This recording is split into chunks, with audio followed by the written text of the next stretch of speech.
Welcome to the Respect Podcast. I'm your host, Mike Domitrz from MikeSpeaks.com, where we help organizations of all sizes, educational institutions, and the U.S. military create a culture of respect. And respect is exactly what we discuss on this show, so let's get started.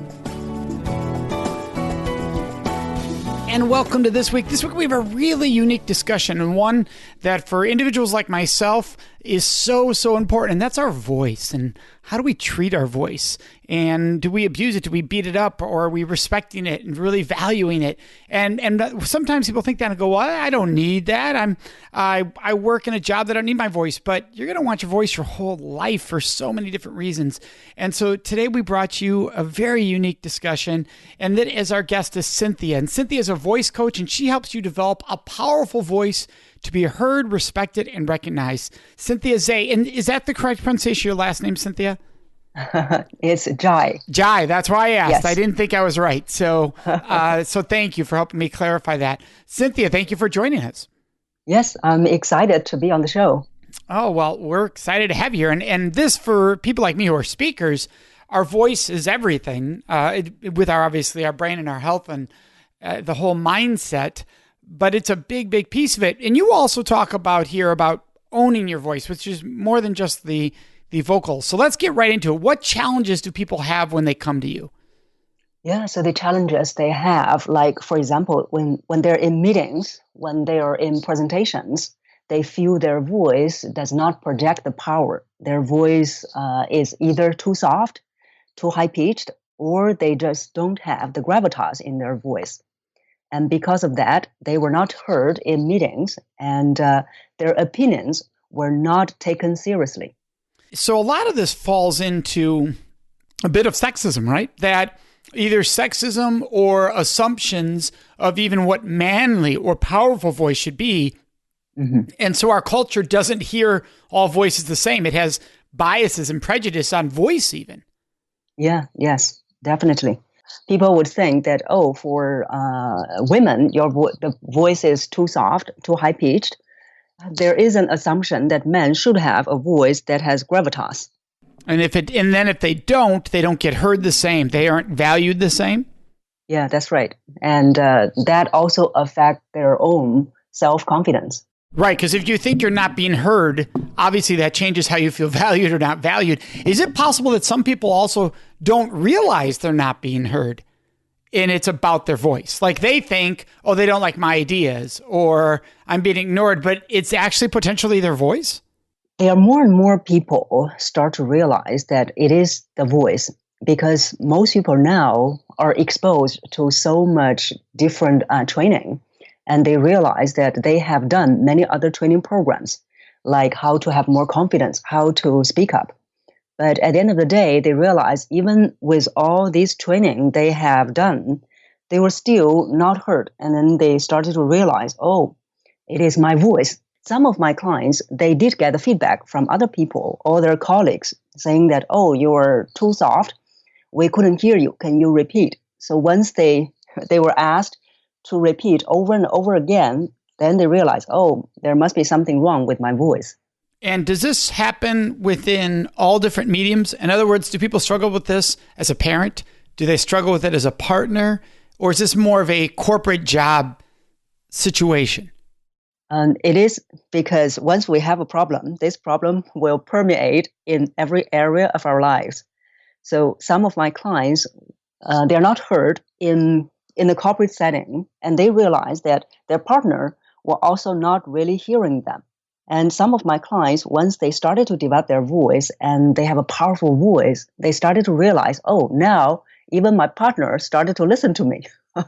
Right. So one, it can help you be valued at work, which can lead to promotions, more opportunities, and at home you get more heard. Do children hear differently? In other words, does somebody's voice change how children listen? Yes. So if as a parent that we're speaking with a high-pitched voice, we say, get this done. And then if we say that over and over again, children, they just disregard it. But if you're saying that get this done with a more powerful voice, sounds more serious. And so most of the times that the children, they started to pay attention and they know something is serious. Yeah, so it's across all ages. And is it something that, and I don't know if you know this or not, is this a DNA thing? Is this in our nature, or is this something that we've created culturally? In other words, if we took an infant and they weren't exposed to a culture where the male voice was considered more dominant, would they be impacted the same? Is this nature versus nurture, as far as, is this the way we've raised people to only hear this certain kinds of voices respectfully and with authority? Or has it been shown that no, that in the animal kingdom it's true too, that it's more of a DNA thing? Yeah, I would say it's more of a DNA thing because voice is vibration. So vibration sends out this vibrational frequency. Everything is vibration, and our body resonates with a better frequency, which is usually that the voice is on a deeper range. Okay, and so the deeper range vibrates stronger, therefore it's heard more naturally? Heard more naturally, and also we think that is related with authority, with trustworthiness. And so because of that, I have some friends that have higher pitched voices, and they're open about this. They talk about this, and they're professional speakers. I could see somebody saying, wait, I'm not going to change that would be inauthentic to have a different voice than who I am off the stage. How would you answer that? When we develop the voice, we are developing an even more authentic self. And when we are developing the voice, we're not changing who you are. We are actually helping you become the better version of yourself, because there is much potential in the voice that is not tapped. So when you tap into that potential, it's just like we tap into any other areas of potential we have. We develop ourselves. We become a better version. I love that, the idea of being a better selves. So how do you do it? What's a technique to help somebody speak up or improve literally their voice, the sound? When I work with my clients, we usually, because in order to work on the voice and tap into the potential, we need to understand first that voice is very physical. When we talk about just now, voice is vibration. This vibration is physical, that we can feel. And for most people, this vibration is not optimized. So we need to work on the body to make it optimized. For example, one of the areas that we are not really using the potential is the breath. So most people, for their entire life, that they are only using 1/3 of their lung capacity. So the other 2/3 is where we are developing. So where are those 2/3? So it's the wrong way of breathing. So for example, if I ask our listeners to take a deep breath, now we assume that they are taking a deep breath. And when they're taking the deep breath, so I would like to have them observe just now when they were taking the deep breath, which part of the body is moving. So most people, when they're doing a deep breathing, they'll be doing, the shoulder would go up, and then the chest will also go up. The stomach goes in. And that means that there's good news and bad news. The bad news is that they're not doing it correctly. The good news is they have potential. When we are doing the proper breathing, we breathe in, shoulder and chest, they should not move. And it's the stomach, stomach comes out when we breathe in. And when we breathe out, the stomach goes in. So if they are breathing in this way properly, then that means that they have used the other 2/3 of the lung capacity. And I come from a theater background, so we had to learn that. We had to learn that right away, that you bring your voice from your abdomen. And it also avoids the vocal strain. That's right. Right on the throat and the vocal cords, because you're not just pushing from the chest, you're naturally bringing the power from the abdomen, which is a muscle. Yeah, yes. So you help them with this. So everybody listening can think about this from throughout the rest of the day. Am I talking and using the air from my abdomen versus my chest? So that's where it's coming from. So now what to change the tone of the voice? What needs to happen? One of the biggest mistakes that people make, and my clients made, was that they were trying to adopt certain tone, which is against authenticity. So instead, to change the tone, there are two ways. If we're talking about the tone as pitch, high pitch, low pitch. So to change Can we pause 1 second there, Cynthia? Because I think you said something really brilliant there.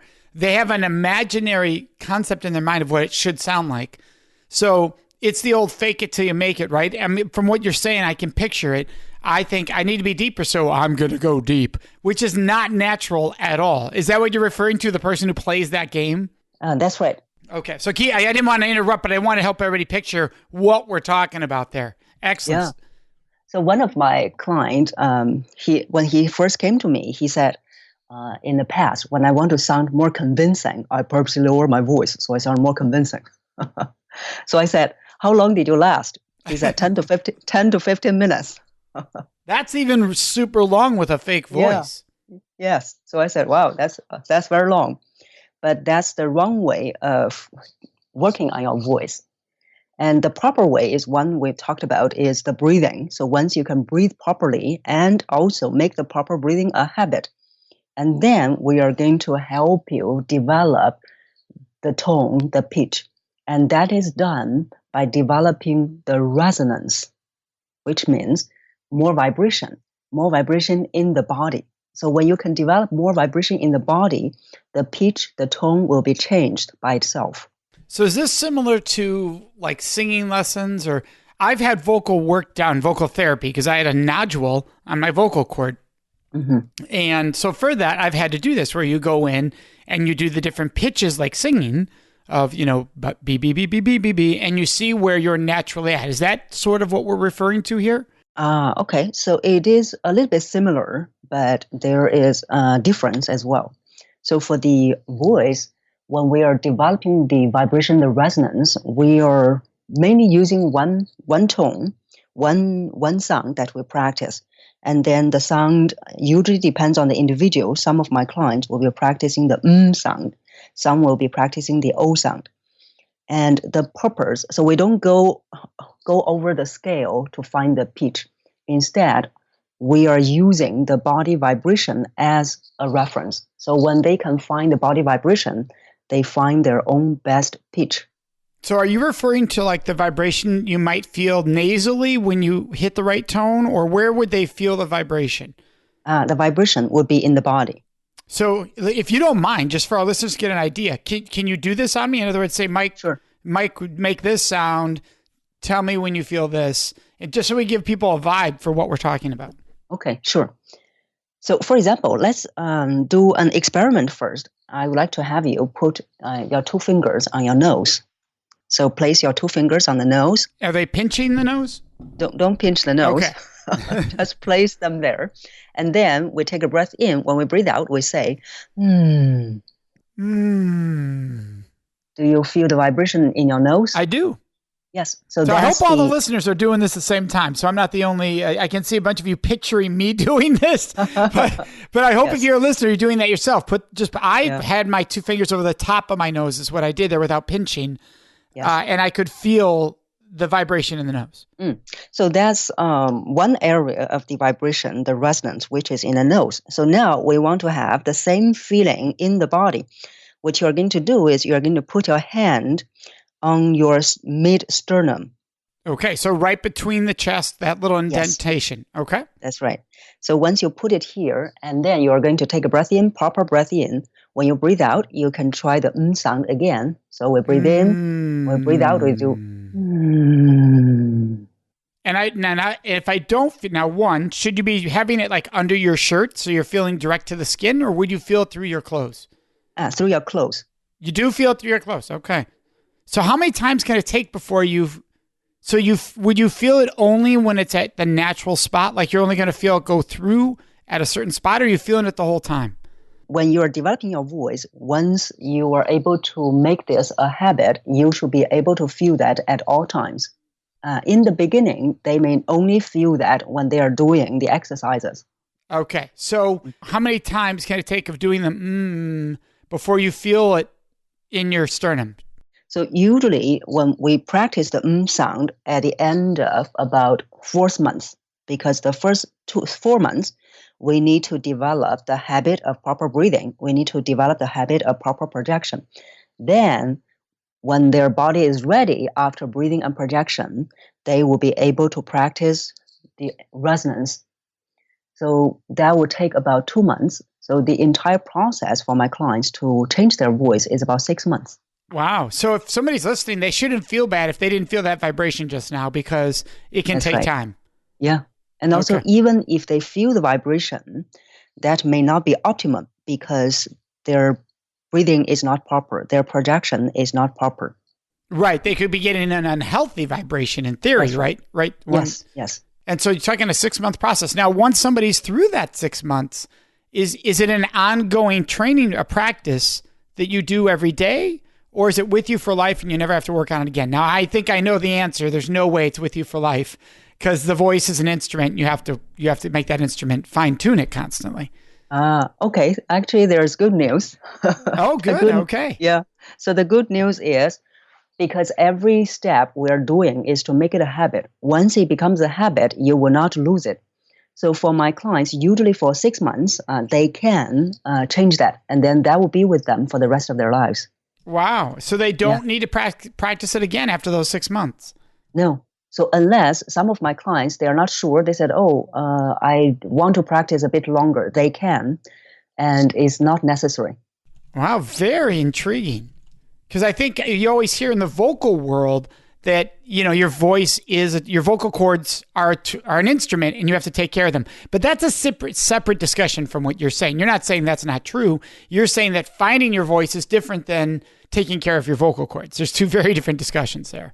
Yes. And on another hand, when we are practicing developing the voice, developing the powerful voice, working on the body through breathing, projection, and resonance, we are reducing the strain on the vocal cords.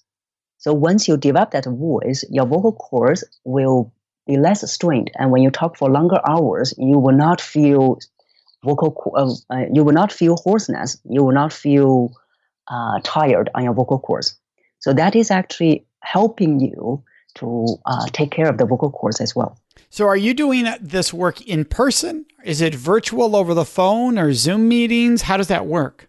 So I do that with my clients through both face-to-face and on Zoom. So I have clients all over the world. But it is essential to be able to see, right? Because I noticed right. Both those are either video or live is what you're saying. So you need to be able to see what they're doing. Yes, that's right.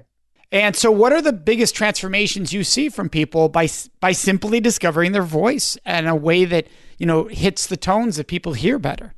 Yeah, so one is the confidence. And the confidence is not just being increased, but also it is soaring. I have seen my clients when they are developing their own best voice, and the moment they are practicing, they say, I feel good. I don't know why.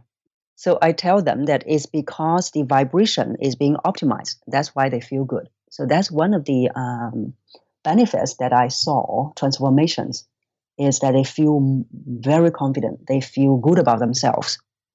And then the other one is there was a client, she was based in Silicon Valley. And then she was so confident that she started to apply a higher position in her company. And after 3 rounds of interviews, she got that position, which was the same position as her boss.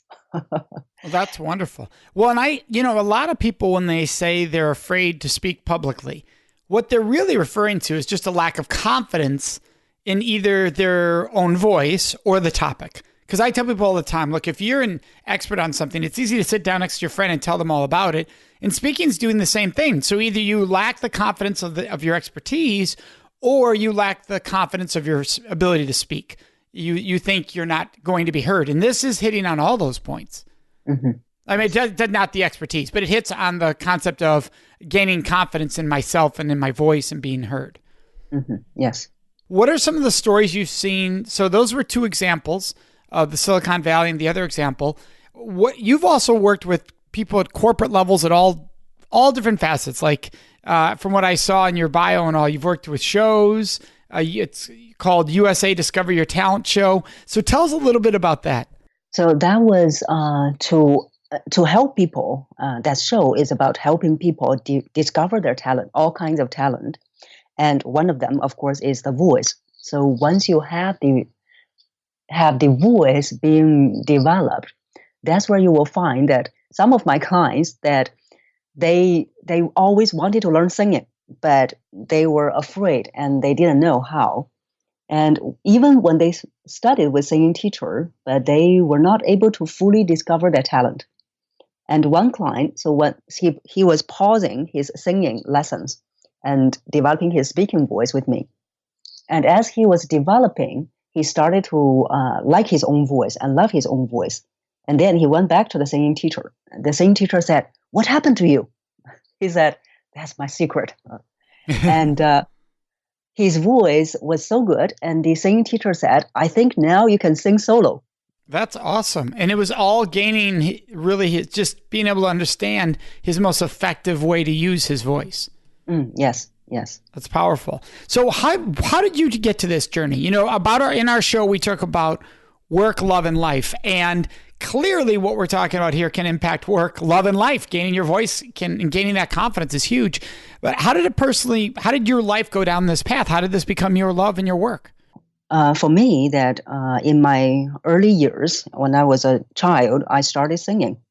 And so that's my kind of the first interaction with the voice. And that's where I've learned about breathing and how to use the voice. But I never thought about using this as my career until that when I was in the business world and when I joined the workforce. So even though I had the training on voice, but I was not heard. And so it took me quite a few years to realize that I need to work on my speaking voice.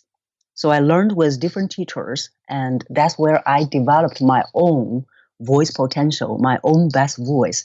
After that, once I started to think about, I want to do something on my own, and I thought about, okay, this is my passion. This is what I have seen my own transformation, and this is what I want to help more people to experience. So that's my journey. And so how do you get from wanting to do that to becoming the person people are turning to? What was that path? It is one is that to develop my own kind of a system, to know that this is something that has helped me. And in the beginning, it is an experiment. So when I was using the processes that I developed with all these work training programs that I have attended and what I have done on my own voice.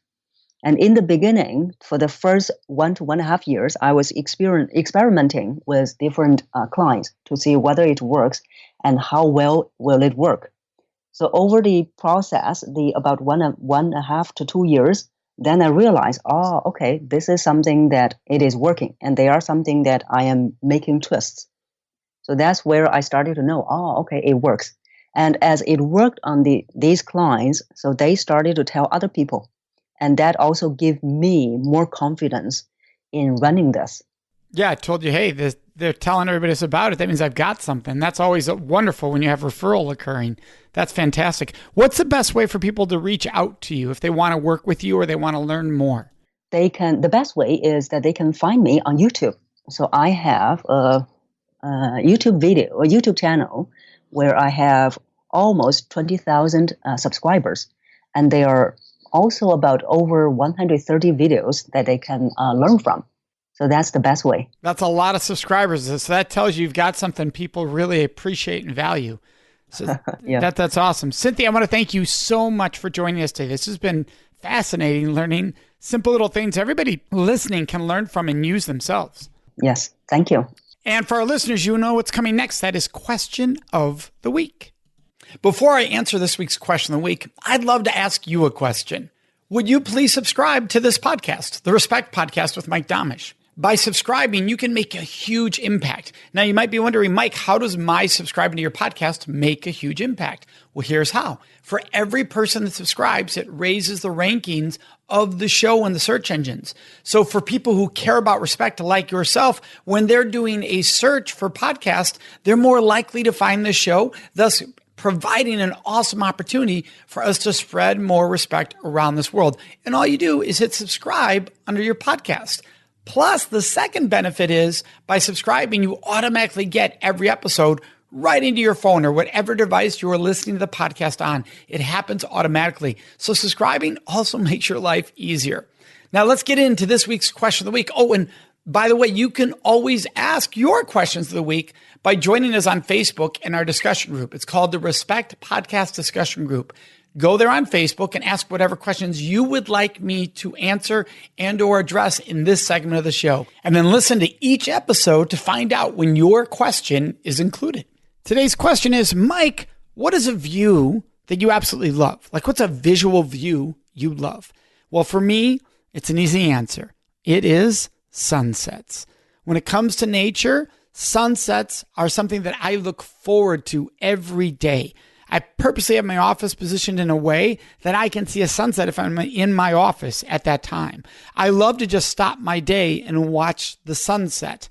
For me, it is tranquil. And what's just interesting is that friends of mine are like, that's so interesting because you're a sunrise person. Your energy is one of sunrise, hyper high energy and alignment with spirituality. That's sunrise. I'm surprised you love sunset, but that's just it. Sunset brings complete closure to that sunrise energy for the day. Allows us to say, now is my time to just relax and shut down and to really think and be quiet. And that's what I love about sunsets. What I really love is when the sunset goes down and you have a little cloud layer, the afterglow colors can be amazing. Purples and oranges and reds with the yellows and the oranges and the blues can really come out and just be astoundingly beautiful. And sometimes when you have clouds, it creates a darkness against light. And you have this contrast that is absolutely beautiful, gorgeous. And it's all from the gift of nature. That's why I love sunsets. Do you know what I would love? I would love to hear your answer to this week's question of the week. So would you please answer what your answer would have been if you were asked that question today on the show? All you do is go to our Facebook page. We have a special group where we have these discussions called the Respect Podcast Discussion Group. So the Respect Podcast Discussion Group, and share with us, what would your answer have been to this week's question of the week? And if take a moment, post us a new question for future episodes. What question would you like to hear me answer on an upcoming episode? That's all done on Facebook in our special group, which is the Respect Podcast Discussion Group. Can't wait to see you there. Thank you for joining us in this episode of the Respect Podcast, exploring work, love, and life.